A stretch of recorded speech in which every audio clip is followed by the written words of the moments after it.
Hello and welcome to another banknote extravaganza. My name is Glenn and today we're just going to have a look at some Lebanese banknotes. So this is actually a series I've just started to get. I actually did get the 5 Lebanese lira back in probably 1990 sometime. So that's one of the oldest banknotes I've actually had. And what I want to do is actually get the rest of the banknotes. So this is the Lebanese series that was first issued in 1964. It has other denominations, so there is a 1, so there's a 5 and 10, then there's a 25, 50, 100, there's a 250 in the back. And in 1988 they actually issued a 500, 1000 and 10,000 lira banknote.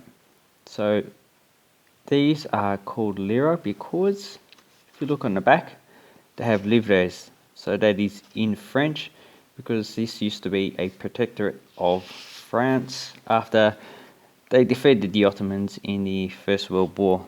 And before this, the banknotes were actually issued by the Bank of Lebanon and Syria. And this is the first issue, it's just issued by the Bank of Lebanon. And they have quite a nice series. So on the 5, we have the National Museum that's in Beirut. And on this side, we have a Canaanite deity. So I'm not too sure what the deity is. It might be Reshep or the deity of plagues. And if you look all around the banknote, it has a lot of Canaanite figurines. So the Canaanites are actually an early evolution of the Phoenicians. And as you can see, around the border, it has inscriptions in the Phoenician alphabet. And if you don't know, the Phoenicians were the first people to use the alphabet in consonant form, so only like B's, C's, D's, T's, and all those consonants, and they didn't actually use vowels in their alphabet, just like modern Arabic now. So A, E, I, O, U, they actually didn't write down. So you need some guesswork when you're actually interpreting their languages. But for Arabic speakers, they would just be used to it and know what the actual word is. But for me, I'll probably get confused. So as you can see, it has like Roman revival architecture with a more modern type of building instruction, and it has Arabic as well. And so 0994209. Is that 7 or 8? Keep on getting confused. I'm just going to say 72. And on the back, we have it actually looks like a type of Roman bridge. It's got the same structural construction features of it. And on one side, it says a bridge over Kalb River or Nar al Kalb.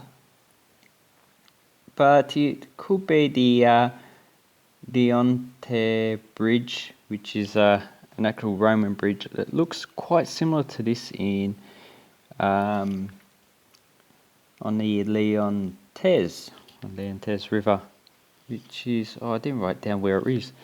I think it might be near Byblos or somewhere like that. And that's quite a nice architectural feature. So these banknotes are actually quite cheap. You could get them for like $1 each.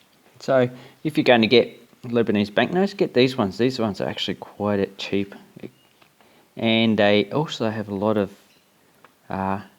buildings and architecture from the history of Lebanon. So here we have, oh, is that Roman? It looks Roman. Have to actually disappoint you. This is actually an Umayyad city. It's called Anjar, and it was first built in 714 of the current era. So they actually adopted a lot of, at this time, Byzantine structural features because at this time architectural features used in the Islamic world were not actually fully developed, so they actually adopted from other cultures. So, and then later on actually derived different structural types. So that's in Anja, and it's called the Grand Palace. The Grand Palace is actually this part here, which used to be one of the caliph's areas of abiding. I don't think the ruler of the Umayyad Empire actually visited there. So then we have on the reverse, we have the Roche sea stack. So sea stack is just a isolated landform surrounded by ocean that's slowly been eroded. As you can see, it has a tunnel, which as it gets bigger, you'll start to form a bridge separating these two sides, and eventually that will just collapse. So it's a sea stack. That's what these are. And they also call it pigeons rocks.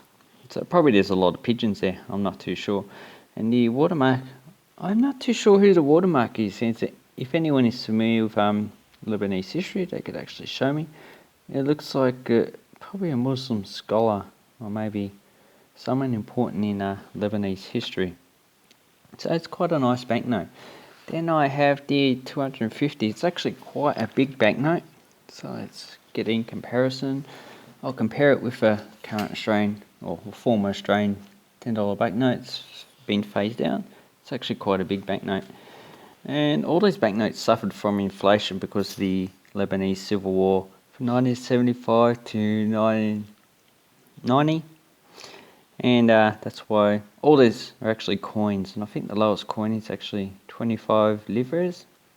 So these banknotes, they weren't even turned into coins of 5 and 10 because inflation was so quick. And this one actually has the ruins of Tyre. This is the Triumphal Arch. It's been reconstructed, so this was actually in ruins, probably all over the place. Actually built it up again. And it actually looks a lot more damaged than what it does in this banknote. And here's the colonnade leading up to it. And this is the old Roman quarter of the actual building. Then we have a lot of patterns around the banknotes. A lot of Roman type architecture that's featured there. It has 250. So the zero looks like a zero, but it's actually a 5. And on this side we have I believe this might be one of the Baalbek temples in Baalbek. So I'm not too sure. I can't actually find any information on this actual structure. If anyone knows what it is, please leave a comment down below. And as you can see, it has in French, Banque du Liban, 250 livres. So in English, we'd actually call it a pound, because the English actually adopted the pound from the French, which the French just call it livres. So 1 pound equals 20 shillings equals 12 pence. It's the same as they use in France. And the watermark is, I've seen that before in Roman mosaics. It might be a god, not too sure. That's something I need to look up, but it's really hard to get information about these banknotes because the Bank of Lebanon doesn't have information on them. And any information you get is pretty much just baseline. So it's pretty hard to know who actually designed these banknotes as well. But I actually quite like them. This series is very, very historical orientated. Not like the current series of banknotes, which is based on pretty much mosaics. They just wanted to make it oblique just to satisfy the Christians and the Muslim faiths, I believe. So, and yeah, these are a good banknote series you can actually get. This one here is actually worth a bit more than the other ones, probably about $5 to $10. The 10,000, which is currently worth probably at $7 or $8 Australian dollars.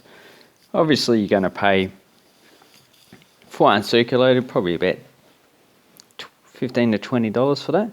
So they get a bit expensive as they go up in price, denomination, should I say. So anyway, I'd like to say thank you very much for watching my video. I hope you like Lebanese banknotes and collect them, and have an awesome banknote collecting time, people. Okay, bye bye.